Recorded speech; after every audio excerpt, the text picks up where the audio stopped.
Today on the this is fifth episode of the 11Tenths podcast. Thank you for coming again. If you're new, welcome. Be sure to check it out, subscribe, like, and all the jazz. This is Randy Sparre, co-owner of 11Tenths Racecraft. I am David, Milk for Coffee. We're here to talk a little bit more about this guy today. Randy Sparre is actually, as I've come to learn more and more every time, quite the car aficionado. Yeah. Basically, I think anyone in our industry would say that you revolve around cars in one way or another. I think we've discovered that everyone starts on the carpet pushing around Hot Wheels.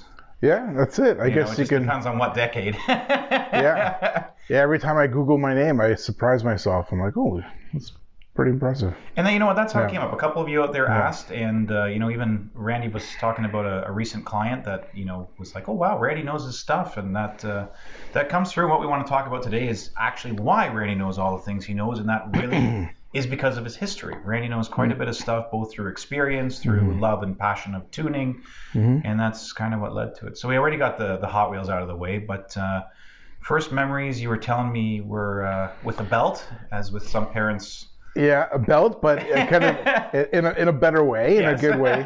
So my first foray into speed, my father in the late 70s would have a BMW motorcycle. I believe it was an R80, and he would strap me to the rear seat, which had a backrest. Okay. And I think I was, probably 7 to 9 years old. I still have my helmet. It's a tiny little helmet. I couldn't believe I fit in that thing. Yeah. And we would go out for hours riding on a weekend.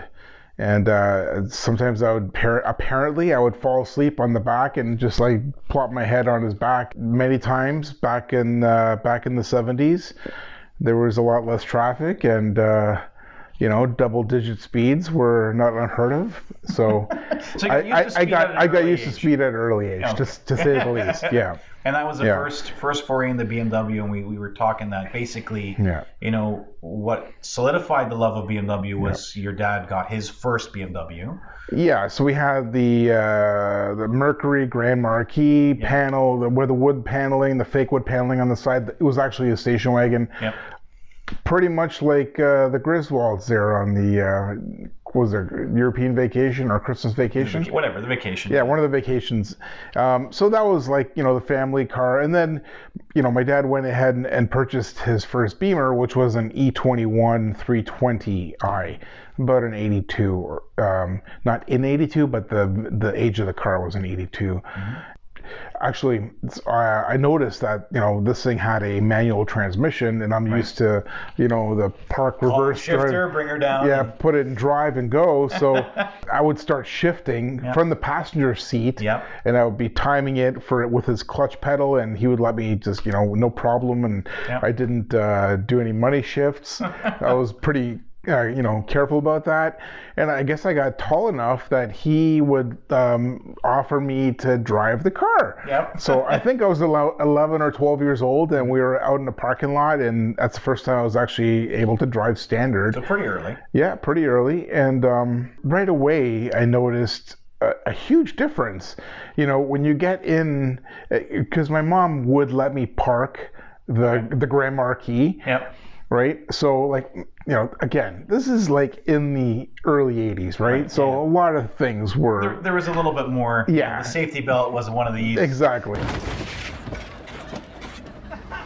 Yeah. Okay. Yeah. So I mean, I noticed a stark difference between, the sofa seat, domestic, the bench seat, plush leather, you hit the thin rim steering wheel, you do this, and the car barely, even whatsoever. Yeah. There's no communication whatsoever. Yeah. And then you get into the little BMW, and the thing felt like it was an extension of you. It was incredible. Yeah. And I was like, this is amazing. How come the other car manufacturers can't do that? Why doesn't it feel the same? Yeah, why doesn't it feel the same? And I'm sure you can get into a little Toyota or Honda. I didn't know, right? I'm comparing it to a big two cars domestic. only. Yeah. There's two cars in your life. That's it. And those two are the ones we were comparing. So Right. we went from panel gaps the size of a thumb to panel gaps the size of less than a pinky. Yeah, and then so I guess my appreciation for the German automobiles started then, Yeah. and not too far long afterwards, my father traded up the E21 for an E30. It was an '84 318i M20 motor, really slow, 100 horsepower, I think. It was smaller. It was a newer. This is It's a newer Beamer, more right. recent. This is an 84, 85-ish, so it was still, it was a current crop. It's like somebody buying, a 330 right now. You know what I mean? It's still a modern car. It's not the 340. It's not the M3, but it's a newer Beamer. Yeah, it's a newer Beamer. There's always a little bit more panache. Exactly. Right. And we did the same thing. So that was it. That was our little gem, and we drove it a lot. The family would go out, and we'd take it for a spin. I'd be in the back seat, and my mom and dad we'd go for road trips, and it was, we had a good time. I think every car person at some point plays with model cars or micro machines or whatever you want to talk about. Yeah. And then they get into magazines. But you had a unique scenario where you were actually, your dad was bringing home tuner German magazines. Yeah. So in case people didn't know, I'm actually of German descent. My father was German. He's passed now. So he would go and he would go to like the German delicatessen on the weekend, and you got to get your meat. Yeah, we get that, and then he would get the latest issue of a magazine called Auto, Motor, and Sport, and which is the German publication, and it's pretty thick. And they would go into a lot of detail, and they would be reviewing some of the most amazing cars that, Motor Trend and Car and Driver and Automobile and they just Road and Track, they just didn't have over here. Yeah, you wouldn't bring that kind of a car over the Right. ocean just as like you're saying, Road and Track, you might see a Callaway Vet or something like that. Yeah, it was like a Norwood or a Callaway or a Shelby, and that's pretty much it. And then I open up these magazines from Germany, and there's, Roof, there's Hartke, there's AC Schnitzer, there's Alpina, there's all these cars that are modified, and they're like testing them and comparing them to the standard ones, and it was awesome. I was like, oh my God. And then, then I started to learn that there's, other exotics out there, like there's Gambala, and then there's Tech Art, and then there's Koenig specials. They have these flamboyant wide body kits on their Ferraris. Basically everything was a Testarossa. Get those long strakes down the side. And actually, Koenig actually got rid of the strakes. So, did they? Okay. So they would take a Testarossa, they get rid of those, those louvers on the side. They took the flat 12. They put 2 turbochargers and a supercharger, and the thing had 1,000 horsepower. And this is in the 90s. I didn't see. There you go. Yeah. An example of something that it was I awesome. have no clue. That's awesome. So I found a poster, and like this was my poster car in my bedroom, right? Beside the Countach. I did have a Countach. Everyone's got a Countach. I had a Countach poster. I mean, it's still a badass looking car. You don't see too many of those door wedges. But yeah, the Countach, I had a 959 poster, and I had a Koenig Specials, and I had another poster of a 962 Dower. It was like literally a road going Le Mans car. Okay. Right. So I had another poster of that. So a lot of my friends from school would come into my room, and they'd be like, they couldn't identify half of them, right? So I guess I was like already on a different level, from the average, well, you started enthusiast. off, the love of the German stuff obviously continued. Yeah. So at that point, your dad decided to go American, though. That's right. So like bang for buck. There's no denying. Yeah, he picked up a brand new Ford Mustang 5-liter in '91. It was an LX hatch. Went to the dealer, paid full pop. Spec'd it out the way he wanted it. Manual transmission, hatchback. Yeah. Then he tuned it. Well, so. I'm always into modifying cars. I had the tuner bug in me. I don't know what it was. I guess it was looking at these crazy cars in these magazines, and then he's got this Mustang, and it's basically, you open up the Road and Track magazine, and the back they have the Steeda stuff and all the, and then I started convincing him to buy the Muscle Mustang magazines, and I was looking at all the mods. Anyways, before you know it, this thing was, lowered, it had suspension, it had like the fat tires, it had a full long tube header exhaust system with a Paxton supercharger and GT40 upper and lower and cams, and there you go. It was nuts. And the thing sounded amazing. Like, you know, basically 2-chamber mufflers with no resonator, no cat. No. And you start that thing up and it's like, blah, blah, blah, blah, blah. Like, it was amazing. And then you hear the whistle of the supercharger. And it was like, you know, almost 400 horse. You know, back then that was a lot, and back then it was a lot, and that's you know, I wasn't insured. I wasn't insured on this car. I wasn't allowed to take it up by myself. Right. But when we went out as a family, so I was allowed to drive it. So I was always driving this 400 horsepower beast. And then, you know, I started obviously when I was 16. I got my license on my 16th birthday, literally on my 16th birthday. You know, the easiest and the most inexpensive way to get into motorsport, and still is now, is autocross. You know, you go into the auto slalom autocross, you join a club, and for 40 or 50 bucks, you get to really push the car to the limit. Racing. It's safe. You're not endangering anybody else or anything. So, you know, we would actually go. I remember even before I got my license, I would read at the back of the Toronto Star, a newspaper. There's what they call a wheel section, and they'd always post up like the different clubs would have autocrosses. So my father and I would go there and watch these people before I had my license compete. And you know, so I was always like, I can't wait to get my license and then try this out. So you started that out. You were saying not in the, so that you guys hung on to the E30, but you guys went and did autocross together in that Sting. In the Mustang, the E30 was getting pretty long in the tooth. I think it had over 300,000 K on it, like, and you know, we didn't want to just destroy it. Actually, so my father was reserving that E30 for me, but he wasn't about giving me things. So I had to earn it. He's very old school, right? So all through high school, I was like stocking shelves at IGA, making $3.74. I remember still how much I was getting paid an hour, $3.74, and I had to wear a shirt and tie. It was ridiculous. I don't think they have to do that anymore in grocery stores. It was crazy. I remember my paycheck after hours and hours and hours was like $200 after 2 weeks. I'm like, really? Like, this is going to take forever. Who's this tax person that keeps taking all my money? It was crazy. But anyways, so, you know, I learned, you know, to eventually save up enough money through high school. I never had a car in high school. I was always like walking or riding my bike to school, you know, and then saving up money. And, you know, the E30 would be stored there waiting for me. I did have some motivation because I knew what I was working towards. And literally, you had a carrot at the end of a stick, literally sitting there. Yeah, exactly. It's a good motivator. Yeah. So then, in order to accelerate the income, I did join the Canadian Reserves. So I joined the Army, and you know, when you go for basic training at the end of the summer, they give you a pretty good chunk of money, and that was enough to basically just pay out the car. Perfect. So I finally owned my first car, which happened to be a 300,000 kilometer 318i. And I, you know, at that point, I just barely had enough money for the insurance and the car. But you didn't just buy the car. At that point, you were saving up. You bought your freedom. I did. That's really what it was. That's what it was. Like, I could always convince my mom to let me take the Crown Victoria, you know, out, you know, if I had to go, or you know, like to go to work. But I can remember, like, maybe on one hand the amount of times my dad trusted me with that Mustang alone without anybody else, right? Wise man.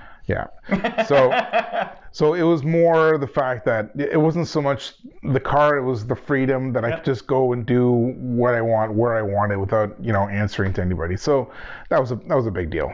Well, and this begins the story that leads to a lot of how you came to be where you are now, is the daily driver versus the other car. And the first other car, the special car, was the Sting. You drove the E30. It was a daily driver. It was good enough. The Sting was what you were autocrossing with Pops.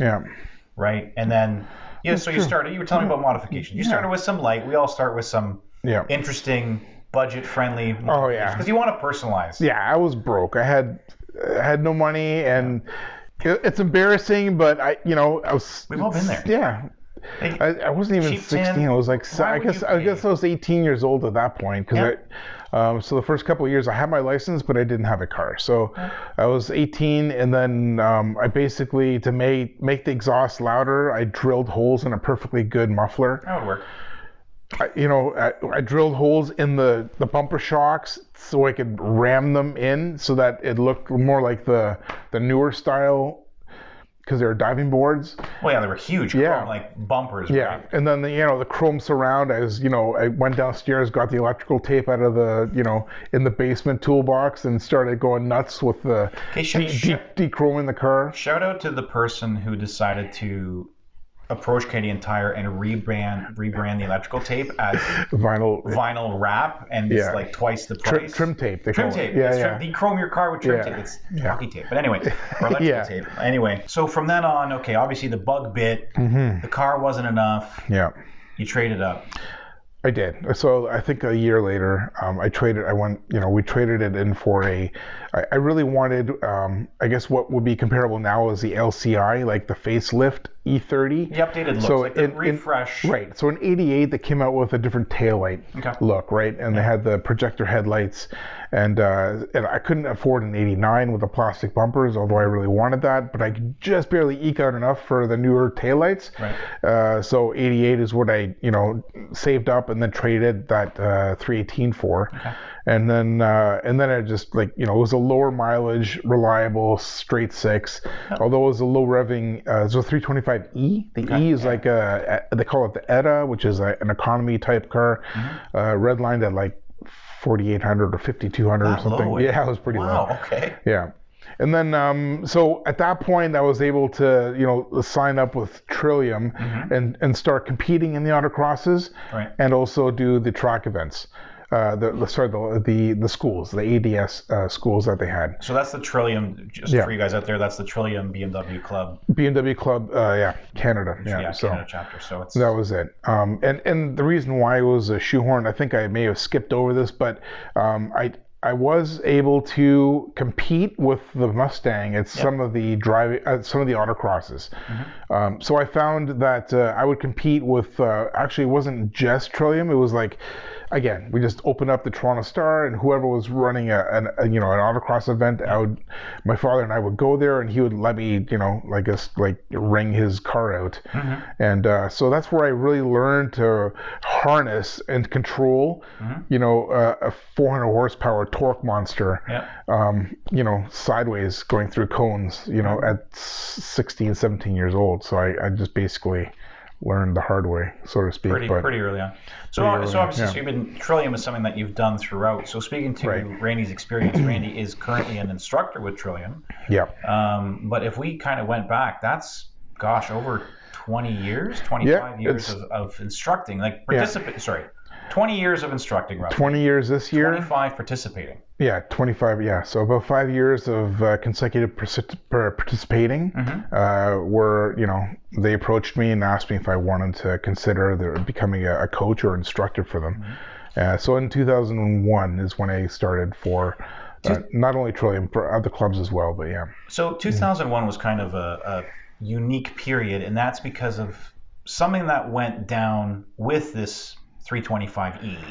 Yeah. So this is something that you're famous for. Like it's not a brag moment. This is literally a front cover car. Yeah. It's been on the front of magazines. It's a showstopper. It was back in the day. I mean, currently right now, if you saw that same car sitting around, it would be pretty epic. Yeah. Rare parts and. Yeah, it would still hold its own. With regards to the how the mods were tastefully laid out.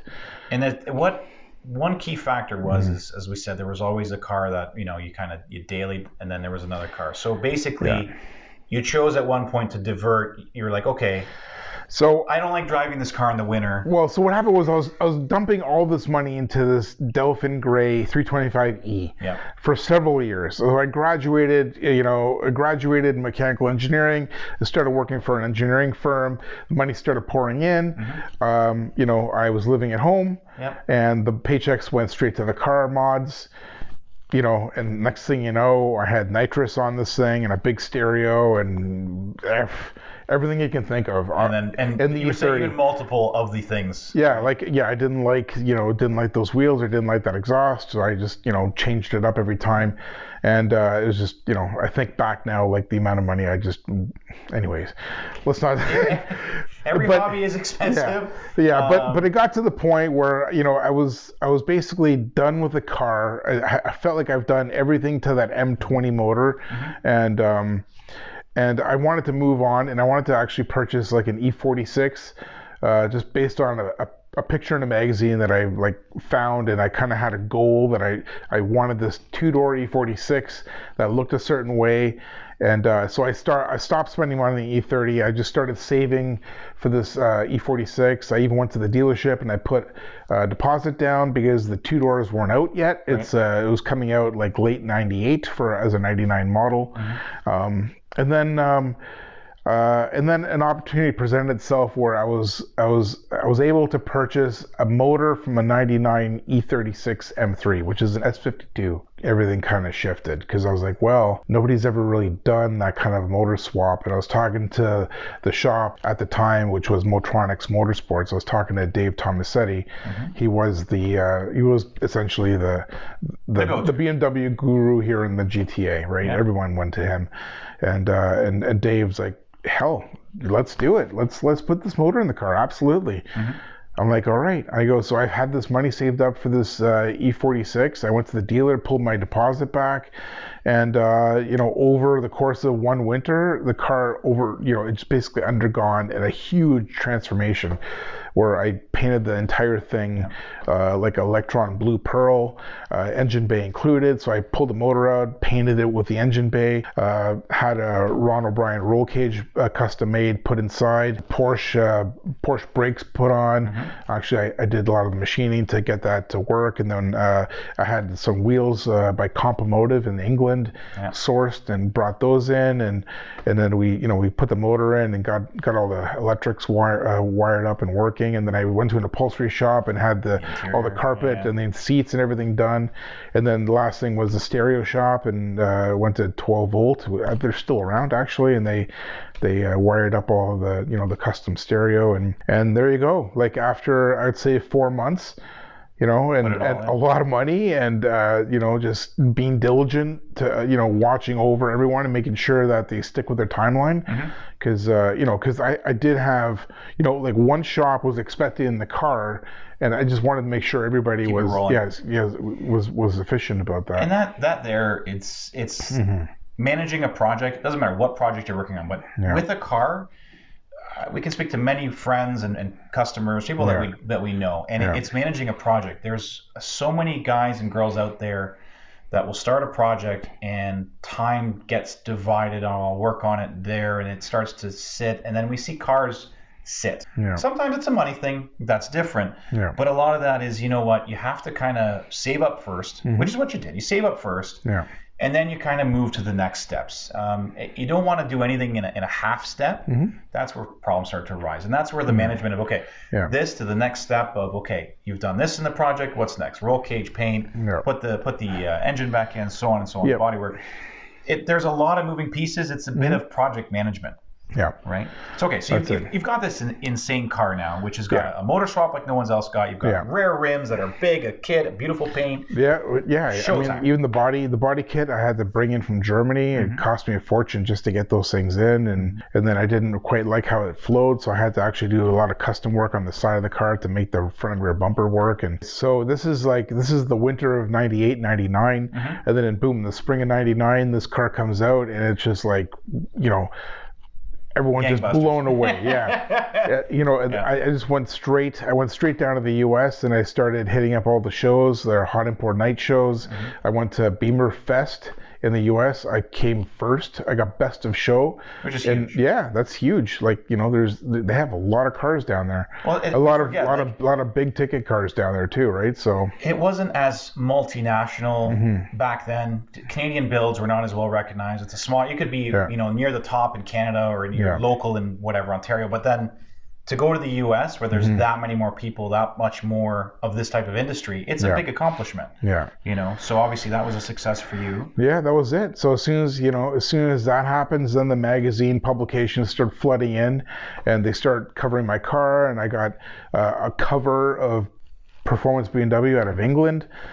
So they flew over, they reviewed the car and put it on the cover, and that was like the July 2001 issue. And then at that point, I noticed that, and this is the paradox, because here I am spending all this money on this car. I get to a certain point, and now all the manufacturers are starting to throw free parts at me. I'm like, where were you like, a year ago when I was like saving up for this? But anyway, so I got sponsored, and I started, changing the tires, and then I all the, the products for the paint, the cleaning stuff. And then I'm like, well, okay, so this is how this works. I'm like, well, what do I want? I'm like, I want more power. I'm like, so let's throw a supercharger on there. So I wrote Vortec an email, and boom, next thing you know, I had a supercharger on my doorstep like a couple weeks later. This is still like in 2000. So there's an element of promotion. There's always an element of promotion. And the thing is that was a period where, that was, I hate to reference this, but it is the all-encompassing reference. This was pre-Fast and Furious. This was legitimately when all of the shows and tuner culture from Germany and Japan came our way. And basically blew up at the same time that the internet started to blow up, and online videos, like we were talking about, cruising down with Dado and their like that Mischief series that blew up. So you were getting a lot of good exposure, which resulted in this other stuff. But I gotta say, the way that I modified the car, with like it was all about proportions. The wheels had to be this big because the bumpers are exaggerated, and everything seemed to work out really well. And in this time frame, I would go to car shows, and they would be those Civics with the combat body kit and the 15-inch chrome wheels with the the strobes and like the lights. The works. Yeah, and this was the norm back then. So I was, I was a contrast to that. So people would come and see my car, and they'd be like, "Oh my God, what is this? This looks amazing compared to all the other Bondo out there, right?" So I think that was it. And I think right now, even that the car is no longer around, but if the car like existed right now today, it would still get the same type of recognition, right? And it's a different rarity. We've talked about the import tax of depending on what manufacturer you own, what parts and from where, or what age. You get things that become more rare. And are less common. People don't do certain cars for modifying, and that was at that time one of those cars. Now it's an insanely popular car. Everyone wants one, and that may fade out. That may be the next Model T of a generation. Who knows? But it's at that point it was huge. So from there, obviously, you've always told me as well that you're not just about the looks, because you were doing autocross the whole time. It was about the go. So you were still tracking that car. Yeah, I was tracking that car. Even though it looked as glitzy as it did, I had a set of R compounds on different wheels, and it would be on the track. And sometimes I would get, I had this tire sponsor. So I'm like, well, why don't I just stick on your tires on my 18-inch show wheels, which happened to be Compomotive Rally wheels. I mean, they were functional. So sometimes I'd get lazy and I'd just track with the 18s on. It was no big deal. The car was functional. There was never, then, but now it's not that bad. I mean, every car I build is functional. None of the cars rub. They all there's no rubbing on the fenders or any of that stuff. Like even my E46 right now, you couldn't stick a piece of paper between the rear tire and the fender, but it doesn't rub. I'll go around most sport with two people in the back seat if I have to, and there is no rub. It's fully functional, right? That's what I believe. It is impressive. And that's the thing. It's a bit of form, it's a bit of function. And that's kind of you're walking that line that you actually, between your cars. Personally, I think Randy's nailed. I try and get somewhere close to that, but it's kind of everyone does it different. Right. But, okay, so totally. You had that C30, and then you moved on to another project car that kind of put you in a different position. This car was in pieces. Yeah, it was in pieces. basically I found a shell of an ex-race car. Even to this day, I'm still working on this one project. Right. Some people know about it and other people don't. I don't really like to brag too much about it, and like to stay humble. I am a BMW enthusiast. Yeah. But You're still German. Yeah, I'm still German. So they'll be, you can see through the pictures, what kind of car it is. And, back then I fell in love with it just due to the sheer, the shape, the muscularity, just the way it looks. Yep. And, after it's been 20 years that I've been working on this, and parts are extremely rare and expensive. So, every year I'm putting a little bit extra into it, and it's kind of like I guess it's like my little baby in the back. It's like my Model T that I'm building in the back shed. For sure. And but I'm just grateful that it ended up being kind of a rare car that's quite valuable now. So, at least all that effort was towards something that. It's funny because you built a connection through as you said, you were machining at one point, and you basically. Through that, made a car connection. You found a deal, but it's now put you in a spot where you've been building this car over time. So the daily driver, again, becomes a project car. So you went. I know you were telling me you went through a couple of daily drivers, and then boom, Honda. Yeah. So what happened was, every time, that's exactly what happens. I get this car that just becomes like undrivable in the winter because it's just so modified that I have to go elsewhere and start with a winter car or a winter car, a daily driver. You'll never touch. It'll just be comfortable for driving. Never touch. Yeah. Right, exactly. Right. So what did you do that? Well, I mean, I ended up getting a couple of like domestic jalopies, as we call it, and then a friend of mine had this little Wago van. It's a 1989 Honda. It's a version of a 1990 Honda Civic, but it's actually got like a wagon attached to the back. Yeah. It's like I guess it's like a small SUV or crossover back in the 90s. Actually, yeah. Yeah. I guess you'd say that. So we'll put a picture up. You'll get it. Yeah. So the whole front of it is just a Civic, and then the back of it is just like this weird hybrid of a Did you ever think that you would want to modify it when you first bought it? No. I mean, it did have a bit of rust, as most Hondas in the 90s. That era, yeah. So I took it to the body shop that had done my blue E30, and I asked them just to kind of like do a proper job and get rid of all the rust, and then it turns out they ended up painting the whole car for me. They did a great job. And they did a great job. And I'm driving around, and this car is like fun to throw around. I was like, this is my first time into Japanese cars. Yeah. I saw the stark difference between an E30 German car and like a Grand Marquis, an 86 Mercury. So now I'm in a Japanese car. I'm like, which is about 500 pounds lighter. I go, this thing is very E30 like, Around, and it cost me $900. Yeah. Right, plus the paint job, and then you start digging around, and next thing you know, I threw a bigger motor in there. So there's a B. Fun to swap it. I put a B16 in there from an SIR, and then. And I had a nitrous kit kicking around, that I had won at like one of the shows, again, the sponsorship stuff.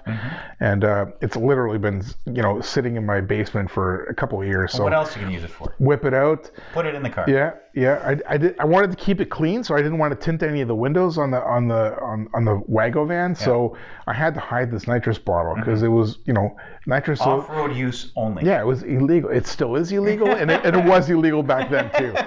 So, I had actually a friend of mine custom make me a speaker box, a bandpass box with a fake woofer and plexiglass, but we put the nitrous bottle inside there, Yeah, and then the loom was the braided line, but you think it's just a speaker, speaker wire. Perfect. That was it. So anybody that and then I cover it with basically a towel or something. So if somebody walks back there, it just looks like a box in the back. Perfect.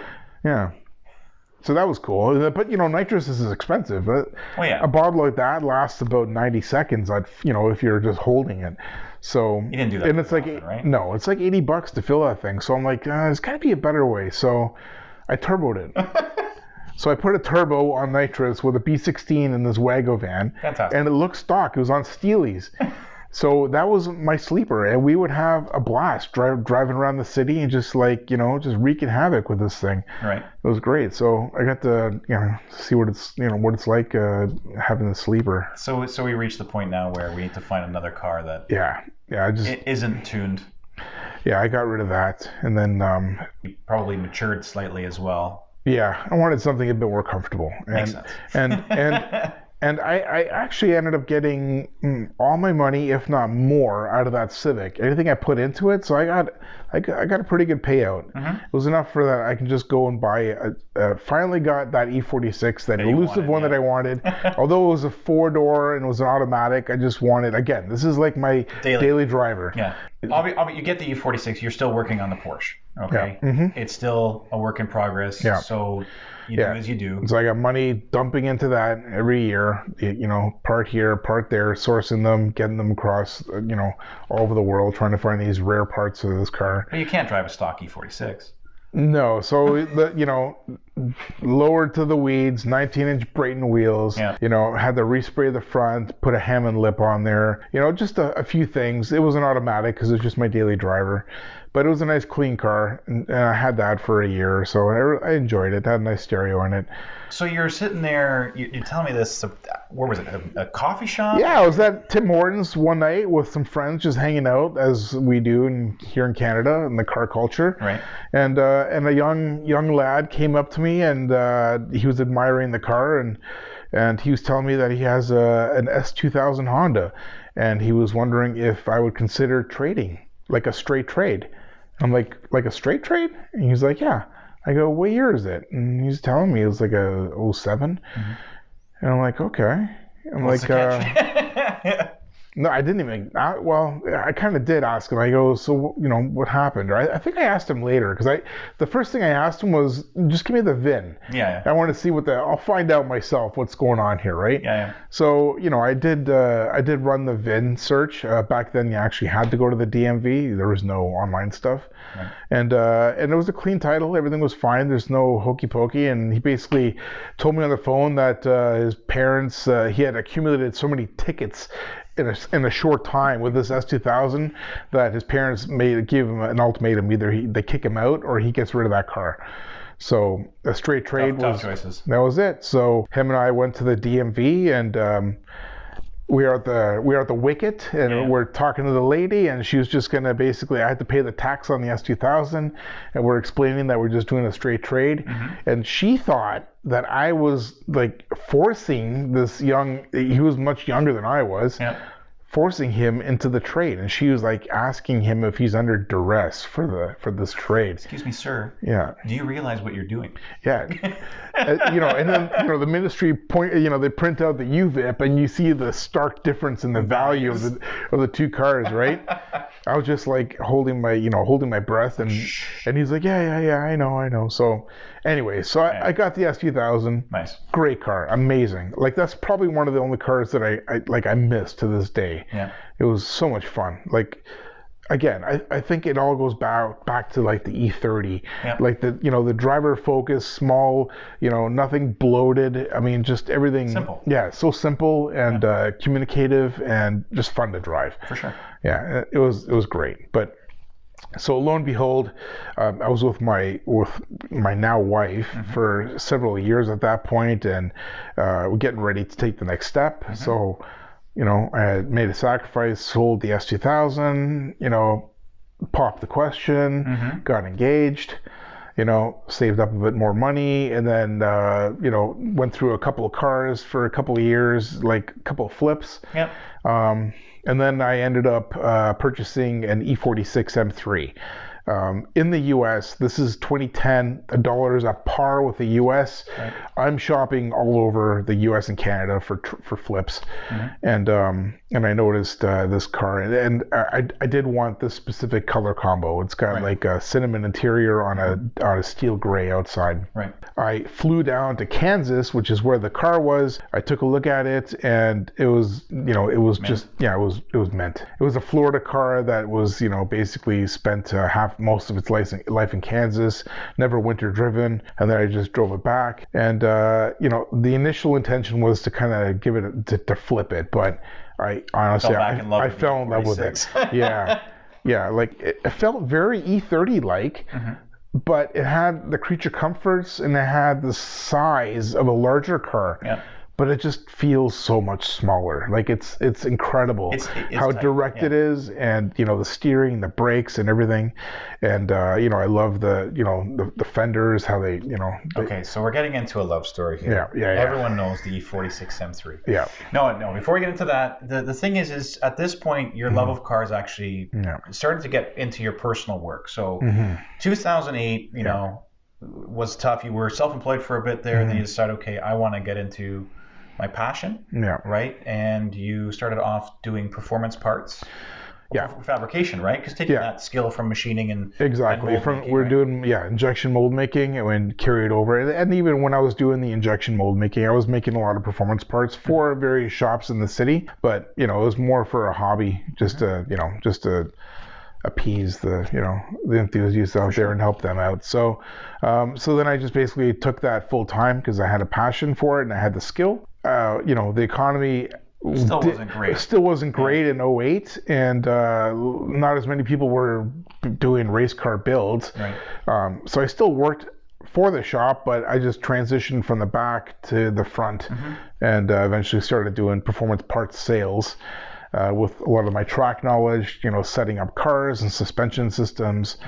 I was doing that for multiple shops, not just that one shop. I was kind of like going to different shops, figuring it out. Not back to back. I would spend several years at one place and a couple of years at another, and you went you did performance, then you did for a bit you worked with OEM, so you'd worked with Mercedes and Audi. That's right. Yeah, and right in between there, I worked for an OEM part supplier and actually an OE part supplier. It was all genuine parts, selling Mercedes, BMW, Volkswagen, Porsche, all those parts. I worked there for several years, so I do know, a lot of the components of the car. If that's what you're doing day in, day out, like we were talking about, even you knew the succession of parts, right? Like we talked about certain parts still stay with the next generation, and it's a knowledge that you take with you, and then you flip back into performance. Yeah, right. Went back into performance and more into the tuning and more into the hardcore tuning, engine tuning, and that kind of stuff. Back into the Euro stuff. Back into the Euro stuff. So you had at that point then the E46. Are we back at the point where we make ourselves back to a magazine cover? That's how the E46. That's right. Yeah. So with all these parts, like a lot of the parts were making their way onto this E46 that I was supposed to flip. Yeah. And next thing you know, this car graces, the cover again of Performance BMW. Right.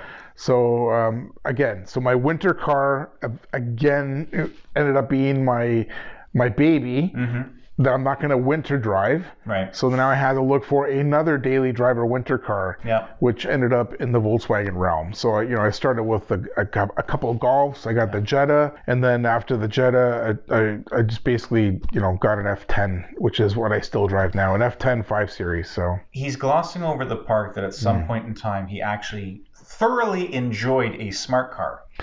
Oh yeah, you're right. I did. Yeah. So back in 2005, when the Smart just came to North Canada, actually, the U.S. didn't even get them until much later on. So I had put a deposit down on a smart car before they were even here. Then a year later, the dealer calls me up with, "Hey, your smart car is here." I was one of the first orders, and that was a fun little car. We had I tuned it. Trillium track or autocross, right? Oh yeah, because I was still teaching, I was still lapping, I was still autocrossing, so I didn't care what I was driving. I took the smart car out. It had a tune on it. I defeated the traction system, and I had a blast on that with that little thing. It was fun. I mean, the shifts were painfully slow. That was an automatic 3-speed, I think. I don't even know. I don't know. No, I think it was like a 5-speed, but it's just really slow shifts. Gotcha. Yeah, it was a sequential, like an automated SMG type gearbox, but yeah. Sequential. Yeah. Anyway, so you had the E46, obviously show car, but you've been doing all these shows, participating, cruises and driving, which leads you to say, okay, it's showtime. Yeah, I mean, I guess we have to back up here, because when I had the E30, you know, I had a couple of friends, my best friend Kevin, and Dave out of Niagara. We got together one day in, like, I think it was early 2000 or mid 2000. We're like, hey, let's organize like a BMW, like just a car show for BMWs, and just do like a cruise somewhere, right? And we thought that was a great idea. So, you know, another one of my friends owned a print shop, and I would have him print like literally a box full of flyers. So we would like literally hand these flyers out to all these enthusiasts on the Max Beamer forum, and we'd say, hey, you know, whenever you see a Beamer out there, just stick it on. If you see it parked or whatever. Yeah. And that's what it was, word of mouth. Because back then, you know, there was no social media. It was like the internet was infancy. You were part of a forum, or you weren't. Yeah. You were either in or out. Yeah. So it was a lot of word of mouth. Yeah, that's it. So we would just distribute for like months. We would just hand out these flyers to all these, you know, cars. We just put them on the window, and then we'd set a date, and it would be at like a park, and we'd have a couple of vendors show up and set up the tents, and we call it Bimmercruise. So Bimmercruise, because there's always a cruise associated with it. Sometimes it was before the show, sometimes it was after the show. And so that started in 2001, and it would be an annual event. And, you know, almost every time it would be at a different location. Sometimes it would be at a parking lot at an arena. Sometimes it would be at a track. Other times it'd be at like a mall. Sometimes at a park. It'd be all over the place. And that lasted up until 2016, I think, was our last year. So about 15 years worth of and it got really big. Like we had 75, 80 trophy categories. We had about 300 show cars, not to mention all the other people that would come and not show their cars. So there'd be like 400 or 500 people there, you know, and it would be a large festival. Big stuff. Yeah, and then we'd have like, you know, like even a bouncy castle for kids, and some of the events actually had an autocross, because we'd do it in conjunction with the Trillium Club. Makes sense, yeah. And so we'd have an autocross, you know, so that there's a bit of, it's not just static entertainment. There's something to actually watch. And I thought it was great. It was back, so that was it. So we had this show, Bimmercruise. It worked out really good. So summary here. Yeah. Parts fab experience. Making them. Yeah. OEM and aftermarket. Yeah. Selling them. Knowing about them. Yeah. Driving and instructing for a long time on autocross, as well as go-karting, as well as big tracks. Then obviously working, you know, self-employed, working for others, working with others, and then all sorts of show cars, all sorts of different models of cars, buying and selling. So you've basically, what I'm summarizing here is he's done it all. So fast forward to 2018, where, you know, you and your co-owner, your partner, you guys decided to say, hey. Yeah. So my partner Kaiser approached me, and he's like, listen, you know, he noticed a bit of a void in the marketplace here within the city, looking for a shop that really tailors to the BMW enthusiast, that's able to fabricate and also sell and display product. Right. So we'd have product, we'd sell it online. We have an online store. Yep. 11Tenths.ca. Yeah. You can come into our showroom. We've got like 15 or 20 seats. You can sit in the seats. You can try the seat belts out. You can play helmets. Yeah. Try on the helmets and the suits, and then, you know, you come down. You can see all the, you know, we build cages. We, you know, reinforce. We, you know, basically do crazy motor swaps. Anything that you've heard throughout this entire session of us recording, anything that Randy's done to his car that you want to do to your car, or anything that maybe we haven't mentioned, they can do it. With the exception of bodywork. I won't do paint, but Well, but he knows people. If you haven't, if you couldn't tell by now, Randy's well connected in terms of being in the industry and a passion for the industry. So I know I want to leave that there, because that should resonate with you. If you are not coming to 11Tenths already, you should just come say hello. Check out the website. Randy is a wealth of history and information. And I hope if you are listening, take the time to check out the YouTube video. We're going to put some really good pictures of all these cars we've talked about and the history there. And Randy, it's a pleasure again. Thank you. Remember, please like and subscribe, comment. We really appreciate comments. It goes a long way for that YouTube algorithm thingy. Yep, hit that bell. Hit the bell. Hit the bell. And we'll see you next month. All right, thank you.